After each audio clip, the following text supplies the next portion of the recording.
mantap ini. Wes, iya, mana ini? Kasihan catat Iya, sekalian. iya, Udah iya, iya, iya, iya, iya. Nah, ribut aja kayak gitu. Nggak selesai-selesai ada. nah, Iyalah, kalau kita itu sampai kita itu nggak sabar juga ngadepi orang-orang kayak gitu. ya, berarti kan kalau tadi dibilang alat bukti yang tadi itu kan berarti itu terkait dengan 184 KUHP ya? Ya, 184. Nah, kalau konstruksi itu di ketentuannya di pasal berapa? Dua Pasal alat bukti. ya dua Dua dua alat alat bukti. itu 184 KUHP. Jadi ya di dalam tuduhan apa namanya pengaduan pidana itu minimal Mm-mm, polisi itu mm-mm, untuk melakukan di SPKT itu kan di anu dulu dua alat bukti. Jadi kalau mm-mm, orang laporan tuh minimal harus mm-mm, ada mm-mm, dua alat mm-mm. bukti. Nah, kemudian nanti oleh penyidik Dikembangkan. harus membuktikan dua Mm-mm, alat bukti itu. mm-mm. Nah, pembuktian kemana? Ke jaksa penuntut umum. Oke. Kirim dia itu. Nanti sampai P21. Kalau masih Mm, anu kan biasanya kan kirim dulu 16 mm-mm, ya, kemudian 18 atau 19 itu mm, P19-nya nanti mm, untuk menyempurnakan aja itu. mm. Ya. Iya, Nanti kalau udah sempurna ya berarti P21 berarti dia iya. naik dari penyidikan menjadi dari penyelidikan menjadi penyidikan. Oke. Artinya bisa jadi tersangka Ya. gitu. Kang Bro, kalau tadi Kang Bro bilang ada konstruksi. Kalau konstruksi itu kalau nggak salah di pasal 495 KUHP atau KUH Perdata? Apanya? Konstruksi. Konstruksi yang dibangun. Yang tadi kan ada bicara konstruksi ini menuju ke Kongres ini terjadi peristiwa itu. Itu di 495 ya? Iya gini maksudnya. Ya itu udah 495 ya. Jadi gini loh, itu 495 itu kan menerangkan tentang kecurangannya ke ini.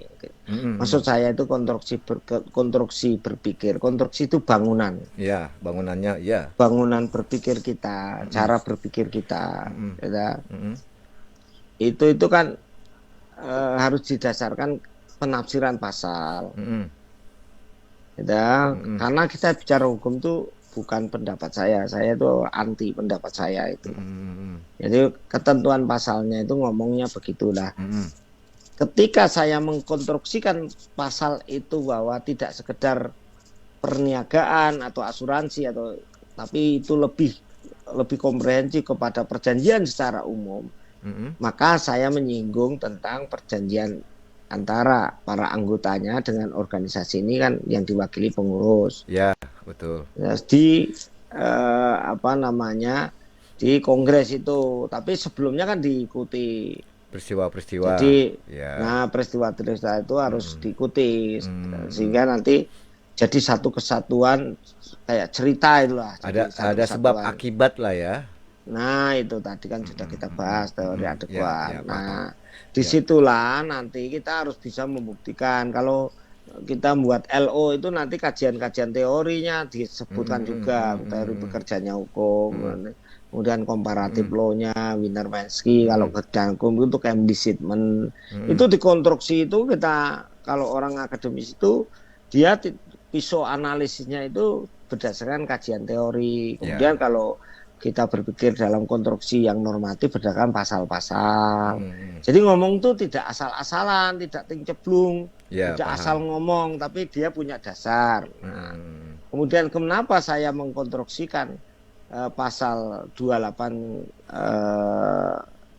apa namanya 382 382 bis. di Nah, bis bis. itu karena cara menafsirkan itu yang diajarkan kepada saya oleh Prof. Sajoto Raharjo, oleh Prof. Tandio, Pak Wilarjo, Prof. Isniwararsi, dan seterusnya. Orang-orang yang saya hormati dalam memberikan kajian hukum itu namanya legislation of textualitas. Oke. Legislation of textualitas itu kata beliau-beliau itu bisa dimaknai dari dua sisi. Yang satu originalitas kalimat kata, yang satu itu berdasarkan gramatikalnya. Ya, Nah, ya, kalau ya. gramatikal itu lebih luas, gitu, karena diartikan dari berbagai sumber juga. Nah, kemudian satunya lagi menggunakan legislation of comparative law, gitu. Itu mendasarkan teorinya comparative law itu Wiener-Wensky. Gitu. Ya, ya, ya. Cara menafsirkan itu bisa menggunakan pembanding, gitu, Ya. bla bla bla bla. Gitu. Nah, saya itu menafsirkan 382 bis itu kenapa di organisasi ini bisa dia dibawa ke ranah pidana, karena sebenarnya organisasi itu perjanjian antara anggotanya. Jadi Ya. masuk dalam kategori perjanjian di situ. I see. Jadi jangan karena lo ini organisasi lah, terus kalau organisasi gimana? Mau diarah kemana? Ya, ya. Gak bisa, memang kebal hukum, nggak bisa Gugat. digugat secara hukum. Bisa. Yo perdata juga bisa, karena kalau perdata apa unsur-unsurnya? Iya, Ada kerugian, iya, ada, iya. Ada alat bukti. ada yang dirugikan, Iya, ada alat subjek, buktinya. ada subjek hukum Subjeknya, kan, betul. ada objek hukum juga. Sama, makanya saya katakan tuh 284 LIR, 164 IR, 284 RPG, Ya. kemudian ada di copy lagi di 1866 Ya, BW. BW 164 Nah, itu HIR. kan ada asasnya yang namanya kan preponderance of evidence. Alat bukti yang tertulis ya, kayak notaris, kayak akte notaris, kayak itu masuk dalam kategori itu. Nah, disitulah nanti dari sisi unsur perdata, siapa yang dirugikan dalam konteks organisasi ini? Anggota. Ya, anggota. Iya. Oleh siapa? Oleh pengurus, oleh OC, oleh SC. Ada kerugiannya dalam bentuk apa? Material. Nah, bentuk material itu apa? Membayar. Iya, kontribusi. Bayar ini, makanya kan kalau tadi di press rilisnya itu hanya uang pendaftaran, yang dikembalikan aneh. Oh, saya aja pesen hotel 3. Gitu. Lah saya kan rugi itu, nggak bisa dibatal. Alat bukti itu kan kalau tidak salah kan tadi alat bukti atau surat dokumen itu kalau nggak salah, koreksi kalau nggak salah tadi 164 HIR Itu yang tertulis. 284 RBG Preponderance of evidence. ya, dan 1866 BW. Koreksi kalau salah. Ya, itu Preponderance of 1866 BW. Nah, yang lain apa selain itu alat bukti kerugian, alat buktinya yang tertulis. Nah, yang lain itu apa? yang tertulis kan. Yang tidak tadi tertulis. kan ada tiket, ada yang press release-nya tadi kan yang dikembalikan hanya uang pendaftaran ya. Tiket ya, hotel ya. Ya minta majabar lah sama Sulsel kan gara-gara dia, Bang. Nah, itu kan bisa digugat itu, hati-hati itu. Kan itu. Kalau nggak salah Digugat kan masyarakat Jabar sama Sulsel itu. Hati-hati itu. Ya. Jangan ngambing-ngambing hitamkan orang, itu udah masuk tuduhan itu. Lanjut. Kamu kalau melihat dari ini kan gejolak-gejolak. Enggak, tadi kan alat bukti itu kan yang dari sisi perdata. Ya, dari pidana? Dari sisi pidana itu kita disebut dengan Breed-Bewitz, alat bukti bebas. Oke. Nah, Breed-Bewitz, alat bukti bebas itu ya nanti